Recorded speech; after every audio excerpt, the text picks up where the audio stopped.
पायल, सांग तुझ्या गोष्टीच्या कागदाचं नाव काय आहे? मेरी खुश झाली. हा, वाच आता तू, चल मोठ्याने वाच चांगलं. मेरीच्या हातात एक कागद होता. चित्र काढलं आहे का मला जरा दाखव ना, असं म्हणतं.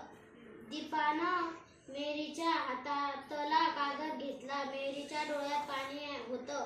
ते पाहून दीपा चमकली. ती म्हणाली, मेरी काय झालं?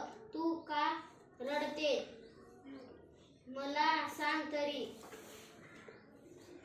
मेरीनं रडतच उत्तर दिलं, मी तुमच्या बागेत चित्र काढलं होतं, पण बंटी ते पाहून माझी चेष्टा करायला लागला.